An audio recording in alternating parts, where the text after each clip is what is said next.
সামিরকে খুব দেখতে ইচ্ছে করেছে, খুব। কত মিল আপনার সাথে আমারও আজকে কলেজার ভিতরে কেমন যেন হাহাকার করতেছে সামিরের জন্য। মনে হইতেছে সামির কি করতেছে, কই আছে, মেয়েরেন ওরা কি ঠিকভাবে খায়, ওরা কি ঘুমায়, নাকি আমাদের জন্য খালি কান্নাকাটি করে, খুব মনে হইতেছে। সামিরের সাথে আমরা আসলে ভালো ব্যবহার করিনি, মানুষকে গুরুত্ব দিয়েছি আর ঠিক মানুষটাকে অবহেলা করে দূরে ঠেলে দিয়েছি। এখন বুঝতে পারছি হইতে ছিল আসল সোনা।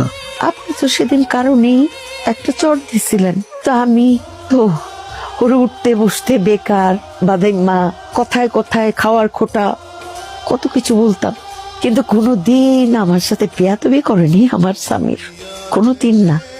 আর ফাহাদ ওরে কারণে অকারণে আদর, ওর ভুলগুলিরে ক্ষমা করে দিতাম। আদর ইনকাম করে, আমার ছেলে ইনকাম করে, আদর তো আমাকে করতেই হবে। আয় রে মা রে। আঞ্জুমান, সংসারটা কত সুন্দর ছিল, তো সাজানো গোছানো ছিল। তুমি, আমি, ফাহাদ, সামির, ফাতেমা, ফারহানা, ঝগড়াঝাটি ছিল, অভিমান ছিল, অভাব অনটন ছিল, তারপরেও কত সোনার ছিল, কত মধুর ছিল। এমন করে এটা তাসের ঘরের মতো ভেঙে গেল একেবারে, মনে হলো একটা দমকা বাতাস এসে সব উড়িয়ে দিয়ে চলে গেছে।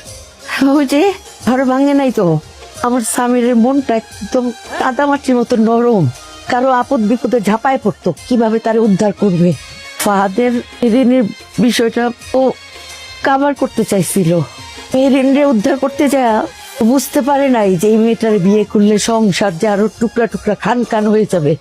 আমার ছেলেটা বুঝতে পারে নাই।